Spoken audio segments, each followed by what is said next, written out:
dito sa namin kami sa TST sa mga luxury street na mga brand. So, ayan guys. Ayan. So, pakita natin. Ferragamo, may doon sa, ano yan? Omega? Ano yan? Hindi pala. Prada. Ayan, si Prada. So, nandito si Gucci. Ayan, Diverse na pa Diverse. Ano yan? Oh, sa mga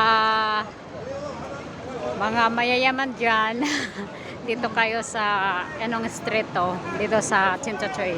Kaya pala maraming mga artistang pumunta dito. Kasi nandito ang mga branded na mga ano, branded.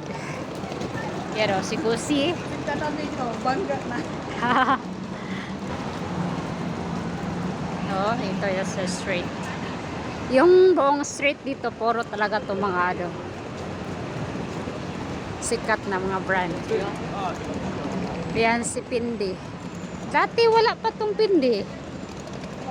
Oo. Bago.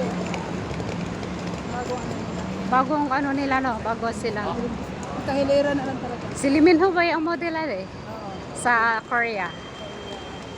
Pindi na si Louis Vuitton. Oh, malaki si Louis Vuitton. Doon si Dior. O see? Hanggang ano lang tayo, picture. Maya tayo pumasok. Hindi tayo papasukin. Nakakahiya. Baka daw, hindi tayo papasukin. So, dito sin may mga ano dito, mga ibabang items mamahalin. So, ayan pa yung taxi. Yan ang taxi dito sa Hong Kong. Tapos yung double decker na bus. Yan. At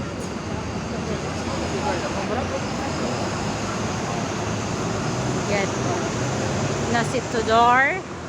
Emperor. Oh, yeah. Rolex. Ayan. Na Panerai. Oh, si Bulgari. Wala pa tayo nakapapicture dyan. Oh, si Dior. Na si Chanel. Oh, na po si Chanel. Oh.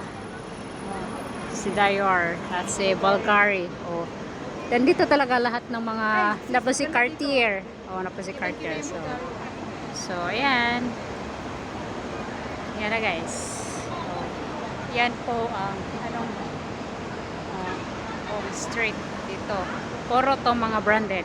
So, bye!